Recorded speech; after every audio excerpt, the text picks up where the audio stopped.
এখানে রেডি হয়ে গেছি।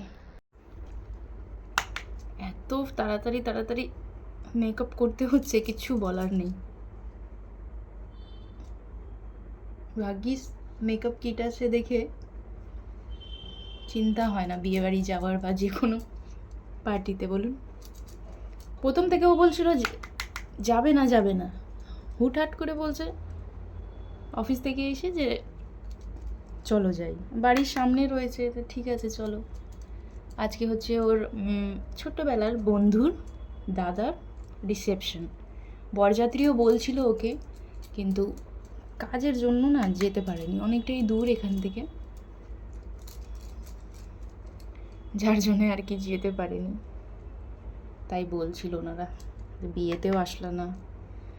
আমি বললাম ঠিক আছে, রিসেপশন তো বাড়ির সামনে, আমাদের বাড়ির সামনেই একটা ভবনে হচ্ছে, ভবনের নাম ঠিক জানি না।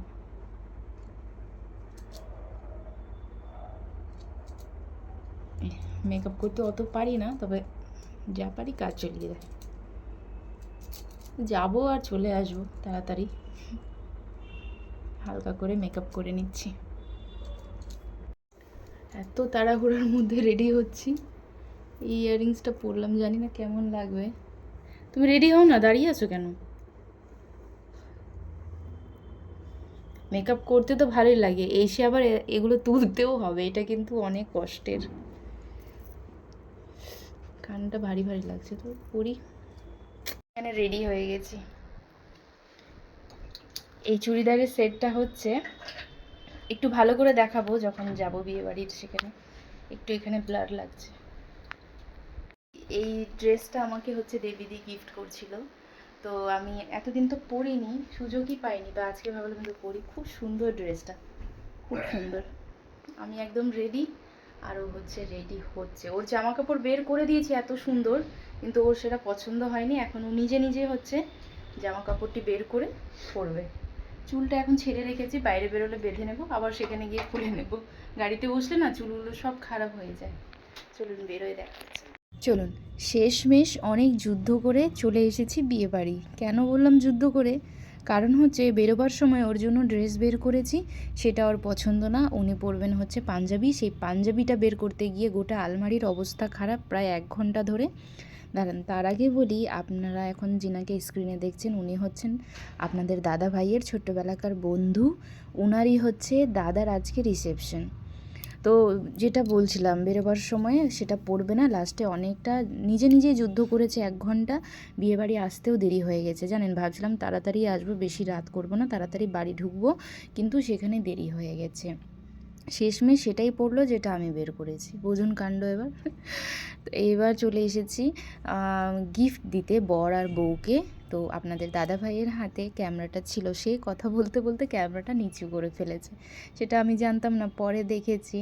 তো তারপরে গিফট দেওয়ার পর বলল যে ঠিক আছে একটু ভিডিও করে দিচ্ছি। তো আমি বললাম একটু একটু ভিডিও করে দাও 3 জনের একসঙ্গে। তো দাদা ওনার ওয়াইফ দুইজনকে এত সুন্দর মানিয়েছে, খুব ভাল লাগছে দুজনকে। বলুন, গিফট দিয়ে তাড়াতাড়ি সরে গেছি, কারণ অনেকটাই তো গেস্ট রয়েছে, সবাইকে তো আজকে চান্স দিতে হবে বলুন।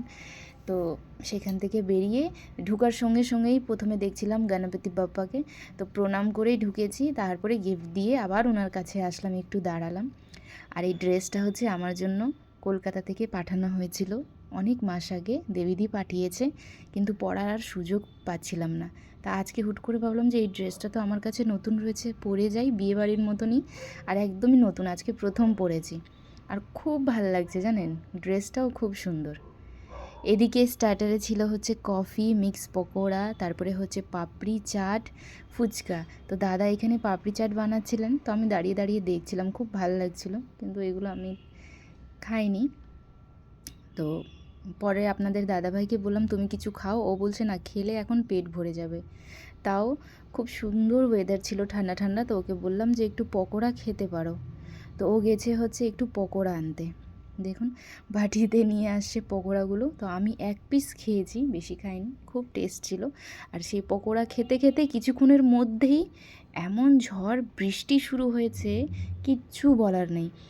কার মানে যারই অনুষ্ঠান হোক না কেন, বিয়ে বাড়ি হোক, পুজো পার্বণে, এভাবে বৃষ্টি হলে কতটা খারাপ লাগে বলুন। দূর দূর থেকে গেস্ট আসবে, এতজনকে ইনভাইট করা, বৃষ্টি দেখে তারা কি আসতে পারবে? কতটা খারাপ লাগে, নিজেই খারাপ লাগছিল। প্রায় অনেকক্ষণ বসেছিলাম, রাত হয়ে যাচ্ছিলো, এদিকে বৃষ্টি তো আর থামছেই না। আপনাদের দাদাভাই বলছে যে চলো বসে খেয়ে তাড়াতাড়ি বাড়ি যাই, না হলে আবার বৃষ্টি শুরু হয়ে যাবে। খেতে বসে কি কাণ্ড বুঝুন, কারেন্ট চলে গেছে, কিন্তু তাড়াতাড়ি চলে আসছিল কারেন্টটি। আর খাবারের মেনিউ তো আপনাদের সঙ্গে শেয়ার করেছি, আর আমি খুব বেছে বেছে অল্প অল্প খেয়েছি। আর আবারও আসছিল মটন দিতে, আর খাবারে তো কোনো কথাই হবে না, খাবারটা খুব খুব ভালো ছিল, মানে তেল ঝাল মশলা পুরো কম, খুব ভালো, কিছু বলার নেই। এই অনুষ্ঠানের সময় মানে এরকম হলে কি খারাপ লাগে বলো, নিজেও খারাপ লাগে, আবার যিনাদের বাড়িতে এরকম অনুষ্ঠান হয়েছে তাদেরও তো কত খারাপ লাগবে না। মানে আজকে একটা সুন্দর অনুষ্ঠান, গেস্টরা আসবে, খাওয়া দাওয়া তো খুব সুন্দর ছিল, আমি বেছে বেছে খেয়েছি, ও খুব ভালো খেয়েছে। ভালো খেয়েছো? হ্যাঁ, ও চেঞ্জ করছে। তো যাই এবার ফ্রেশ হই আমিও, খুব ভালো লাগলো বেরোয়। এবার এখন বাজে রাত কত, 11:30। হ্যাঁ 11:30 বাজে, ওই ঘড়িটা অনেক ফাস্ট। পুরো বৃষ্টি, পুরো বৃষ্টি, জানি না আজকে সন্ধ্যার পর থেকে এমন হচ্ছে, সকালবেলা থেকে ওয়েদার ভালোই ছিল, হঠাৎ এমন হলো। তাহলে চলুন ব্লগটাও এখানেই শেষ করছি। সবাই ভালো থাকবেন, সুস্থ থাকবেন। ব্লগটি যদি ভালো লাগে একটি লাইক করে দেবেন। দেখা হচ্ছে নেক্সট ব্লগে।